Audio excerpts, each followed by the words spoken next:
You worked NASA. You've been to Antarctica. You've done things that I could only hope to do. And I would love, and I've talked to a few people now that's made trips to Antarctica, and I know the limitations and all of these things. But you've done stuff. You're a NASA guy. Right. You should be able to tell me more about all of that. You know more than I do. I mean, you're an ex-NASA scientist. You're mechanically inclined with computers. I mean, I don't know if you're going to post this. I'm going to copy it to my channel as well, if that's okay. Cool. It's perfectly okay, of course. Well, and tell people who you are. Yeah. Well, so that my channel watchers will know who you are. Okay. All right. Well, they know who you are, photohelix, and Shell, your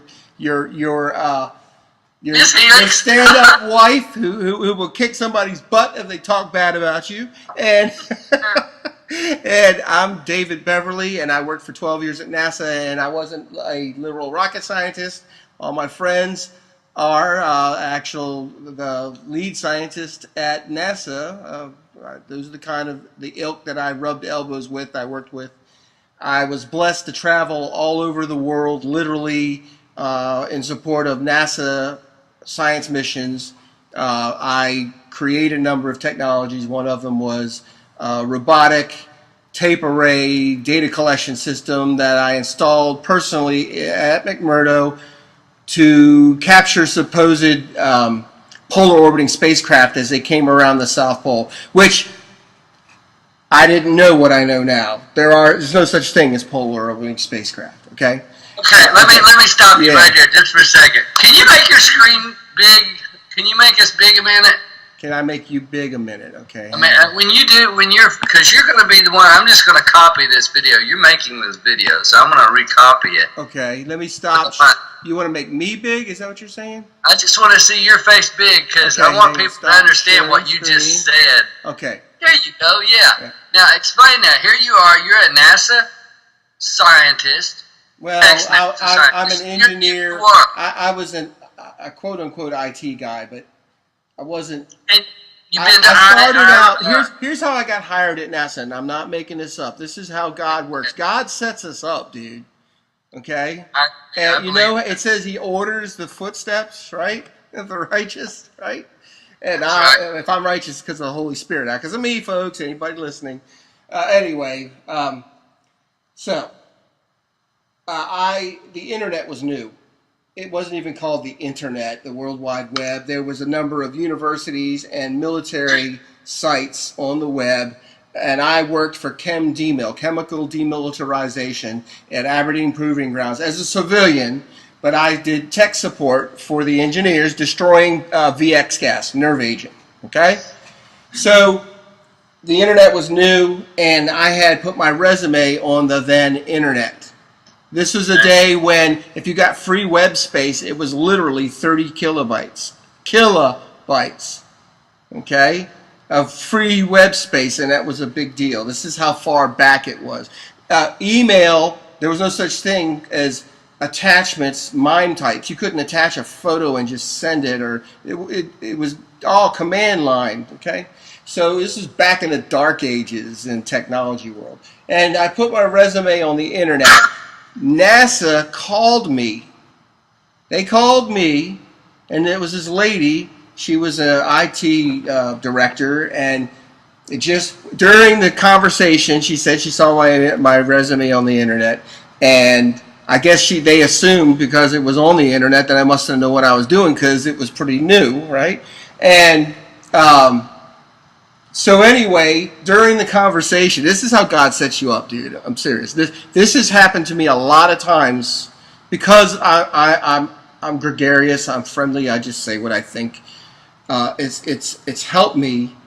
I hear her. She's chewing gum while she's talking to me, and she all of a sudden kind of goes, "Oh man!" I'm like, "Oh what?" She goes, "I'm working on this NT box and this and I said, "Oh, just do this. Click here and type this command. Click, click, click." It was fixed. Dude, I was hired. I was hired. Based on that. They took me to lunch and asked me how much money did I need to make. I'm not lying. The whole time my knees were shaking underneath the table. It was a Chinese restaurant, and this guy Jack Coletti. Well, Dave, tell us how much you need, how much you're making up there at Proving Grounds, and I lied. I told him I was making $12,000 more than I was actually making, and he gave me an additional $3,000 on top of that, or $5,000, to get me to come aboard. Well, guess we'll have to pay you a little more to come aboard. So I made like a $15,000 pay raise at a lunch and went to NASA. So now you went and helped set up stuff in Antarctica. Yes, I've been to the North Pole twice. I've been, and that was it's your job, you know. I mean, it's not like, ooh, look what I've done. I mean, that's what I did. Because well, and here's the reason I mean, I know all this because you and I have had many conversations. It's been a while since we've got to talk. Yeah. But again, because I want to recopy this, since you're going to make this a video, right. It's going to make it easier for me because I don't have the tech to do everything I need to be able to do. Yeah. But I would like to share for my viewers. Yeah, man. That are searching of at least your. It's not about bragging. It's about what you've done and what you've experienced. So I know who you are a little bit. Yeah, I hope no one takes this as I'm bragging. Look credentials, you know. Yeah, like you say, credentials. Yeah. So it's not about bragging. It's just the fact that a lot of people have questions about this. It's like you can say, "Hey, I've been there. I've done this. I've done that. I got a T-shirt to prove it." You know, my last thing was the Ocoee River. I just did. You know, so I've still got the shirt on. I saw you there. It was cool, man. It was beautiful. So here's the thing: is that's why I try to get people to understand is that I have a unique view. That how many people have actually been to the North Pole and actually gone to Antarctica and actually put their hands on spacecraft, and not a whole lot. Not in our world. So here brings my big question now. This is the one that everybody's going to go, oh! You don't believe in the globular Earth concept or the heliocentric model. Yes. But she's good with these words. But you know that, well, Helios, right? The false god. Another word for Satan, it's all the same. I believed I wanted to be an astronaut when I was 12, just like every other little boy, right? Right. And I believed in the heliocentric solar system, the planets going around an elliptical orbit around the sun, and the 24 degree, tilt of the axis spinning at a almost over 1,000 miles an hour crap, and I believed all of that, and that we would absolutely go into outer space. But when I got saved a long time ago, all of us in Christianity, we do this thing where we try to squeeze in between the lines of Scripture that tell us the truth, the knowledge of God, the knowledge that comes from revelation, knowledge of God. We try to squeeze in what man tells us in between the words and make it work. And I'm telling you, it doesn't. It's completely disconnected. They're not connected in any way. One is what man says, one is what God says. Which one are we going to believe? And I have, I guess I'm dogmatic about it. Like so many Christians, I've heard pastors and cheered along with them. The heavens reveal the glory of God, and they talk about galaxies and how huge a star is, and other galaxies and other solar systems, not solar, but other systems, star systems, planetary systems out there in the vast universe. And they say how that glorifies God, except for it doesn't, because it's knowledge that exalts itself against the knowledge of God. And so let me ask you another question. I know there's some stuff that we share with each other that we wouldn't really put out to the public. That you shared with me that I wouldn't. I mean, seriously, there's a lot of stuff that really the public couldn't handle. I mean, and that's just the fact of reality. That's the truth. Yes. And there's things that I know that I have information on that I've shelved that I would never put out publicly because I want to stay alive for a little while longer. Yeah. And, I'm ex-military. I've done some things. I've seen some things. And, hey, we keep our mouths shut about certain things. That's cool. But I do want to also ask this question. You, too, like many of the population of the Earth, have also experienced what people are referring to the quantum effect or the Mandela effect. You've seen these changes physically with you're a part of that group that people say they've been affected, but I think the ones that are experiencing these effects have not been affected actually, are the ones that it didn't. We see what the changes are, but we're not actually. Well, actually, I think that we're not the affected. They are the affected. Exactly. Yeah. That's we're the ones that have come through it. We're looking at it going, y'all are missing something here. Right. Well, what was the first change for you that you noticed? Well, let me give something to qualify it, to lead up to it. Okay. Gon Shamira, Face Like the Sun, terrific YouTube. Awesome L.A. Marzulli and all these cats.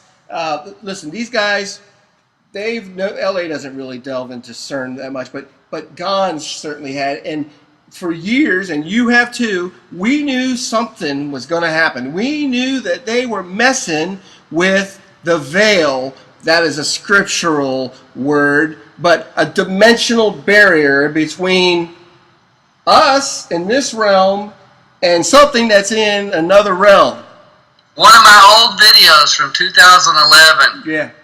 I did a chalkboard thing, and I talked about the scalar technology and the weaponry. Yeah. And I mentioned CERN right in the middle of it all, and I talked about the chemtrails. That was back in 2011. Oh, that yeah, you were a real weirdo, right? I mean, I've always been. Yeah.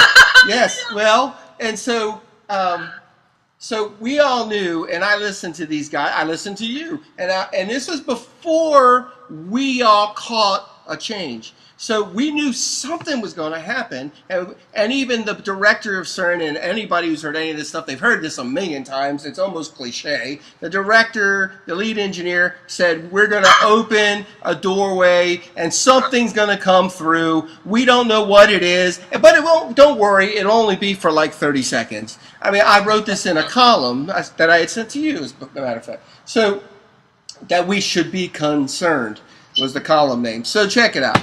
So then I was visiting my parents. They live up in Delaware. And I was, me and my wife and my daughter.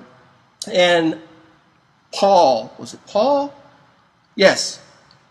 Paul and Mindy from Pinecone Utopia sent me an email, or I had a voicemail, and it said, the scriptures have changed. Look at Isaiah 11:6. And I went, what? Because I like reading my scriptures, I always have a Bible with me. And I have my favorite New King James Bible. It was a American Patriot Bible. I've also always been a patriot, okay? And a conservative Christian. I love the Constitution and all the ideals of our rights and all that. Even though I know it's a bunch of crap now, I've always loved the ideals. Okay? Right. So I open up my Bible. Lo and behold, now, dude, I have dripped of reading Scripture. I cut my teeth in Church of God. They are at least hardcore King James. Read the Scriptures. I mean, my wife and I, we would go Sunday morning Bible study, then church service, then evening service, Wednesday night family Bible study. We went to a Bible study on Friday nights. We would read the Bible on the way to work. It was an hour drive to NASA. We both worked at NASA. We read the Scriptures. So it's not like, well, I just glance at it once in a while. No. And when it said, the wolf also shall lie down with the lamb, I was like, what? Because I had heard it preached, I had read it, I had seen it talk. Come on. Now that was the beginning. When I saw that, I went into the room where my wife was laying, and I said, you're not going to believe this. And as soon as I told her, she's like, okay, great. Now, she knows all of this is real. She knows it's crazy. Now I'm very outward. I've written about it in a newspaper column. You seen that too? That was the other thing I wanted to mention too. Is you're a columnist, right, as well. I mean, yeah. where you live and there, you actually have written in the paper and all kinds of stuff. So for people, I don't know how long we've been, and I'm limited as to how long I usually do my videos. So I don't know how you can carry this as long as you want, but I do want to mention. Yeah. Your website, if you don't care. It's JesusFreakComputerGeek.com, right? There's a blog there. Say that again, because it's JesusFreakComputerGeek.com.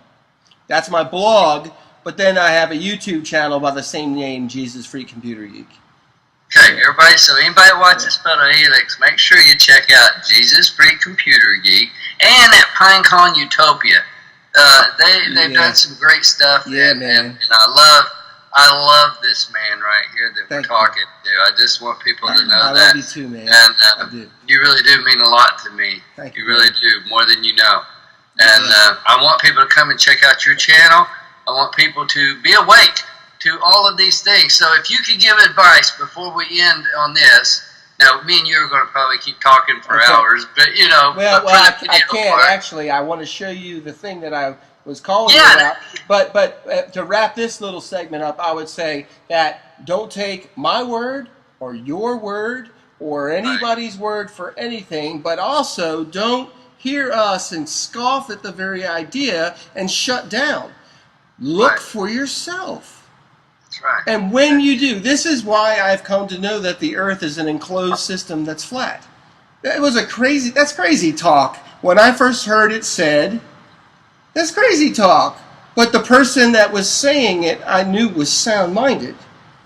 And so, and they knew things, so wait a minute, well, they're saying this. Let me, actually, Mark Sargent, his presentation on Flat Earth Clues, that was one of, and then there was another guy named Tiger Dan, and he's not around anymore. He turned. Something happened to him, man. Now he rebukes the idea of flat Earth, but he was an advocate, and he did some awesome work back, and it's still posted.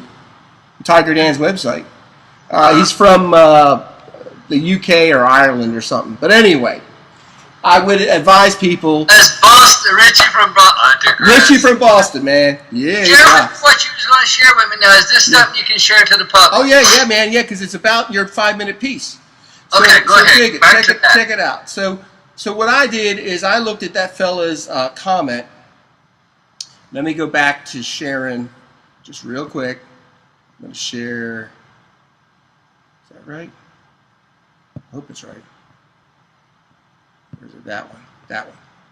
Can you see Old Farmer's Almanac? There you go. Okay. Now look.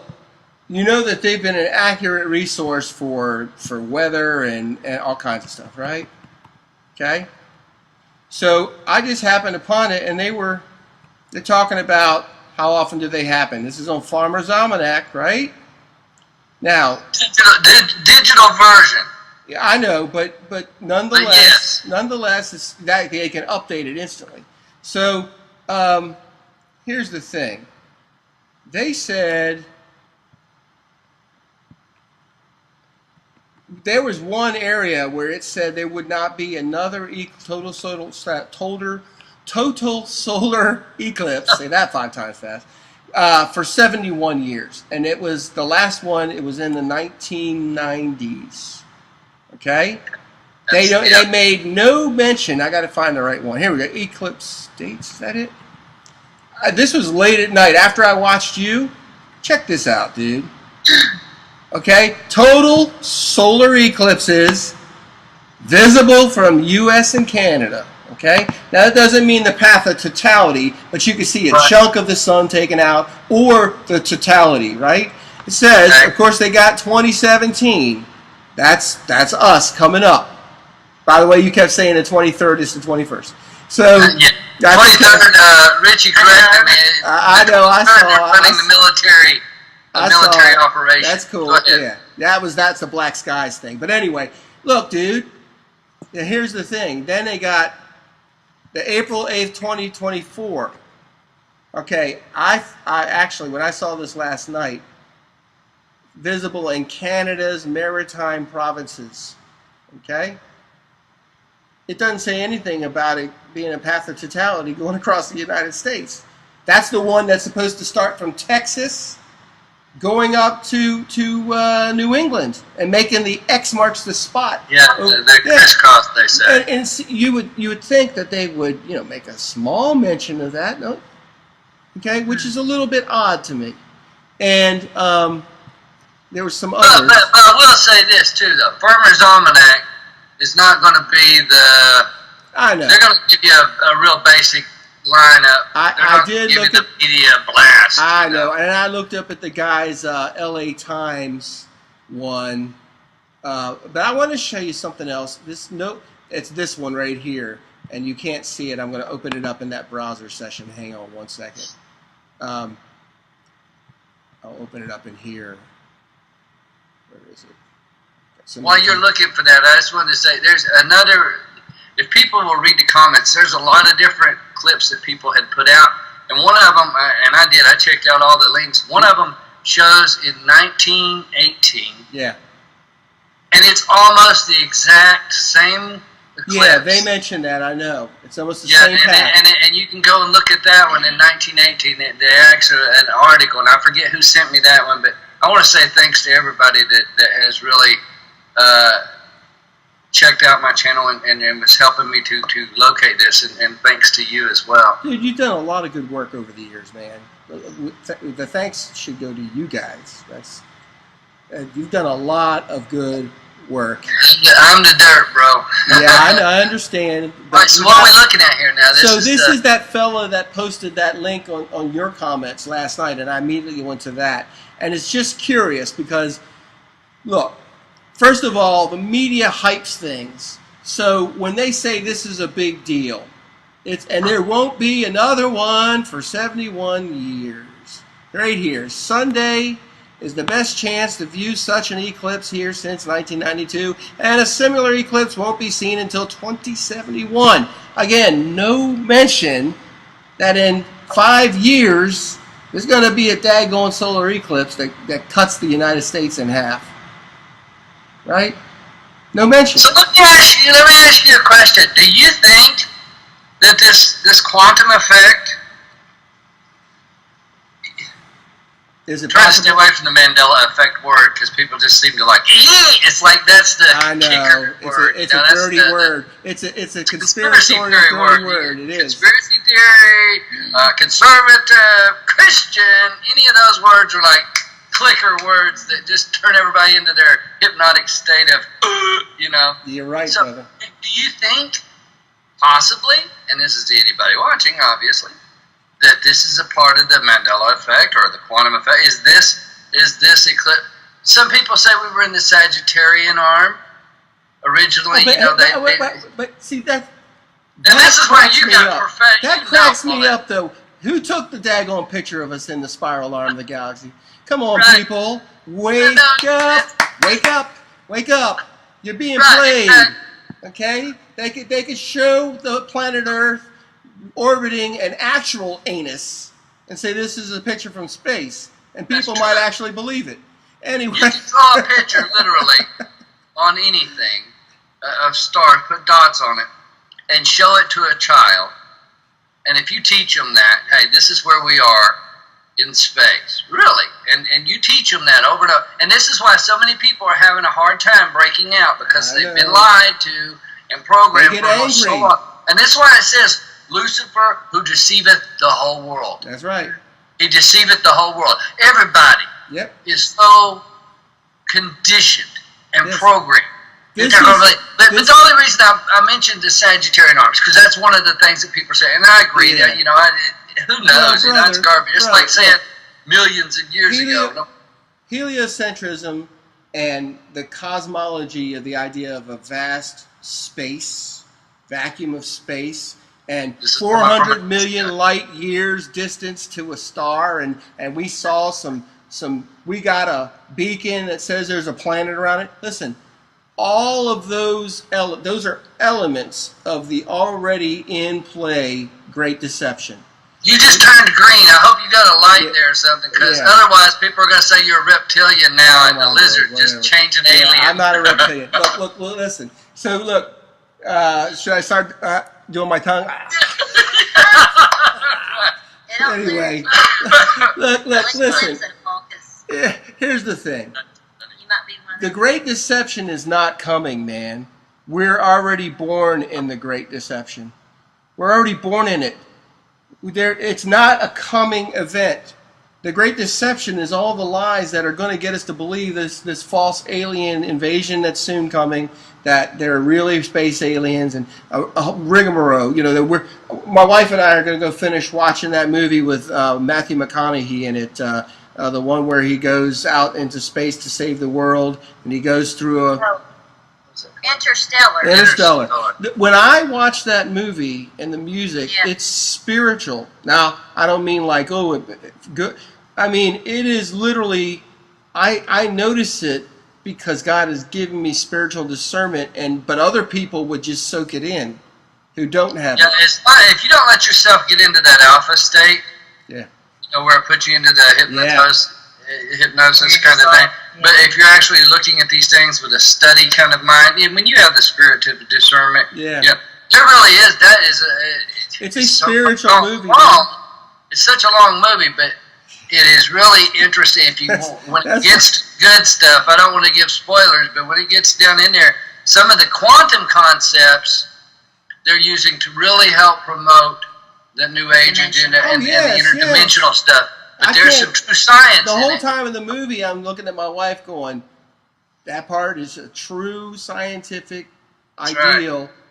What the way they're presenting it is a lie. And she knows all about this. She lives with me. So the poor woman has to hear this crap. So anyway, look, one last thing before we wrap this thing up that I want to tell you. I've been wanting to tell other people and to put together a video, and I guess I'll use this as a mechanism for it. And let me call up the images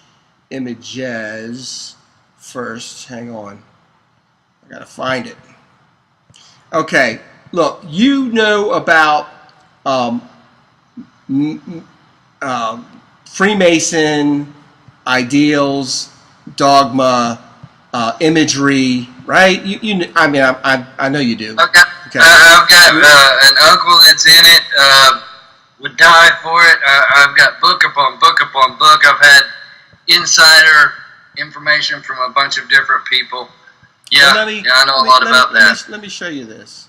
But I'm not one. That's the thing. I would have been blackballed from the beginning, they call it. I won't get into that because my family might watch this, but so I don't care who watches my stuff anymore. So actually, they know what how my mind is and where I stand. So, but look, let me share this. Let me show you this. This is something that nobody has said yet, and it occurred to me. There's another guy, a wonderful guy. I would love for you to meet. Well, you know, Truth is Stranger Than Fiction. You know his channel too, right? I've heard of that one. Yeah, he's awesome, man. So there's another fella. His name is Richard Kohlberg, and he has a blog called The Narrow Gate. Okay. Can you make your picture bigger though? You gotta. Well, I can't. See that? I'm trying to. How do I enlarge this view? Let me see. Yeah. Zoom in. Yeah. Yeah. There you go. Which command is it? I'm on a Mac and I don't do a Mac very often. Command plus. Can you see that? Right. Okay. You can see that, right? Mm-hmm. Okay. This is a commonly known Freemason ideal. Understand, there's a whole lot of story in this image, right? The duality of the checkerboard floor and all the G in the middle post. The G is the generative power, but they also say it stands for God, which is their God. I've heard some say even it's gravity. Well, yeah, it's the generative power, and it's actually sex magic. Because the generative power, they have a thing for penises, you know, and so anyway. Wisely, on photohelix, don't use those words on my channel. But they do. So look.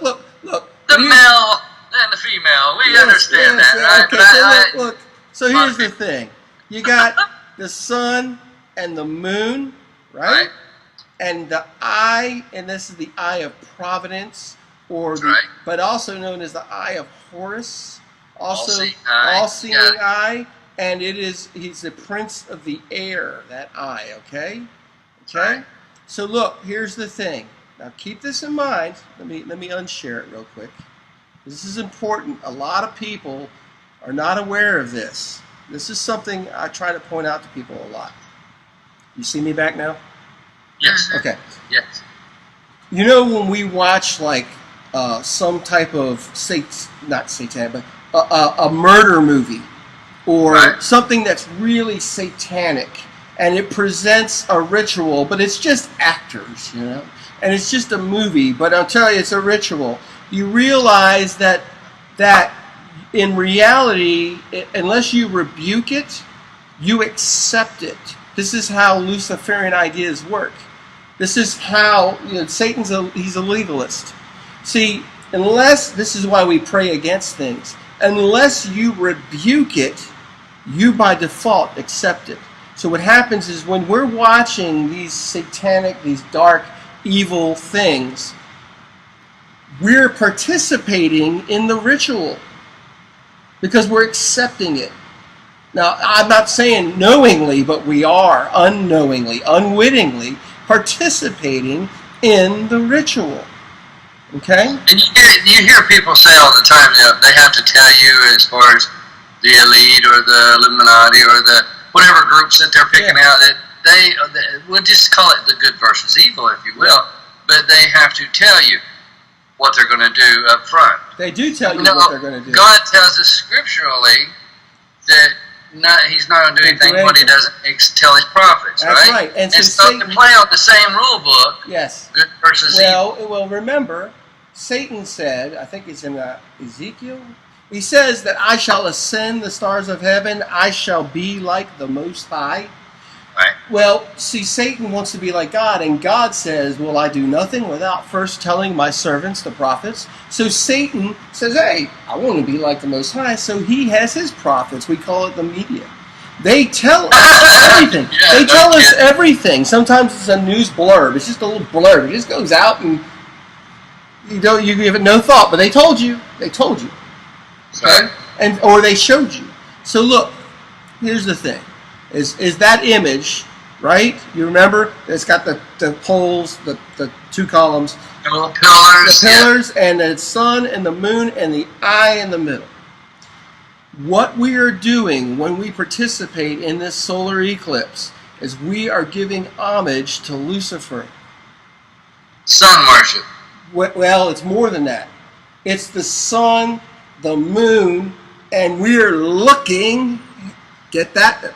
Right. Okay, sorry, but I mean that's the symbol. Everybody's going to take that out of context. No. Do you think that people going out looking at this thing and observing and doing what they're doing? I mean, it is a spectacle. They're unwittingly participating in a Luciferian ritual. Now. Okay, that's it. That puts a stamp on it right there. So I'm not going to agree or disagree. I'm going to watch it too. I think you're correct. I'm going to watch it, but I know in my spirit that I'm going to pray against the spirits that are actually in act. So I'm looking at it and I'm rebuking. They're saying this goes right over the Georgia Guidestones. Yes. And if you look at the holes in the Guidestones, they built the same concept with the Stonehenge, the pyramids. Everything in the ancients had to do with the rising and the setting and the lining of the stars and the sun and all of these things that they see, and there's so much worship. This is why, I mean, the rays of the sun, if you look, all Egyptology was about worshiping the sun, man. This was that Horus, the sun god. And who is Lucifer? He is the angel of light. Right. So here's the thing, is I'm not saying that everyone is knowingly committing evil. No, but what I'm saying is, I'm not even saying don't go out and watch the event. What I'm saying is be aware of that. The fact is that sorry about this. They're being led into There the are a whole programming. lot of Luciferian, Wiccan, and demonic inspired people who are celebrating in Yes. a huge way Lucifer through this event. And this Sure. event is a Luciferian alignment. It is a sign, yes, but you gotta keep in mind what's going on right now and the times that we're in. And so we can, as people of God who have the Holy Spirit in us, we can literally speak against it as we're looking, right? Otherwise, we're accepting it. Sure. And so that's, I have a nice telescope set up. It's sweet, man. 6-inch Newtonian reflector. I got a digital SLR, and I got a HDMI output going to a big screen TV on a stand. I'm going to be at my daughter's school and geeking out. And I got infrared cameras, because personally, there's some Will of the...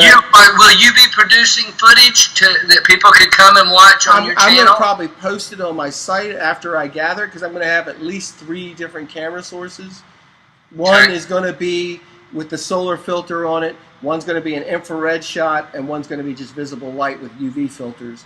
I'd like to see the infrared thing. Well, That would be a neat here's the to thing see. is, I know this is crazy for a lot of people, but there is some thought and some reason to believe that there are other objects that are actually blocking out the sun.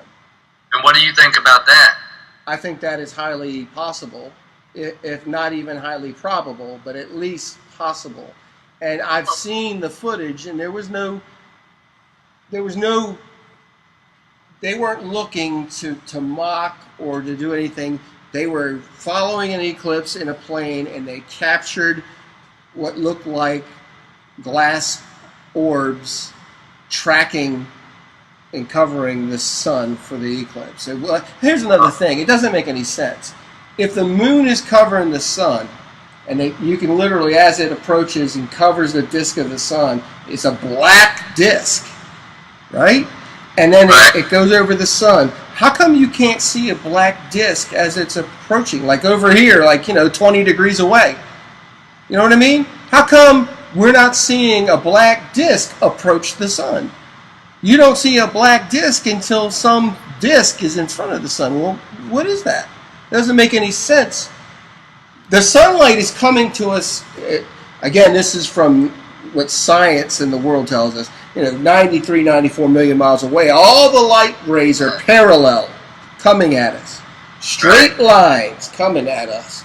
The moon supposedly is going in front between and that light. How come we don't see a daggone black circle up in the sky?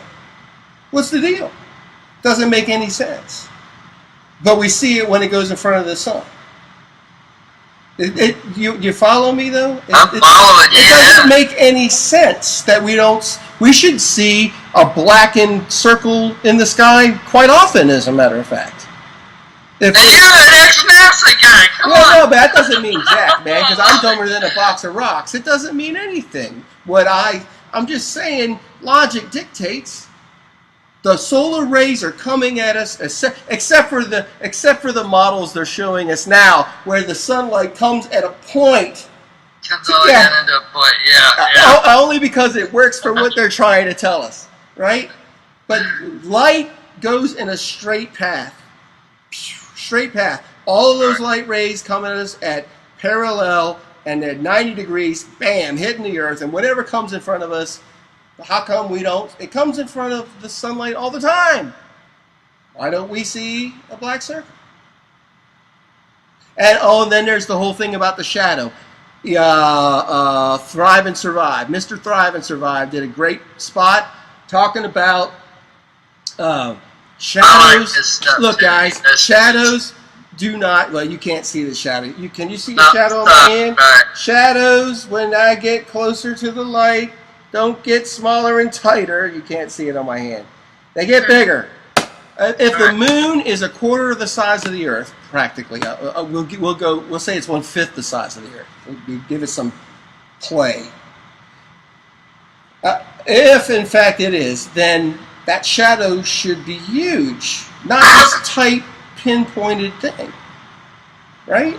It doesn't follow any of the physics of light and shadow or anything. It's not reality at all.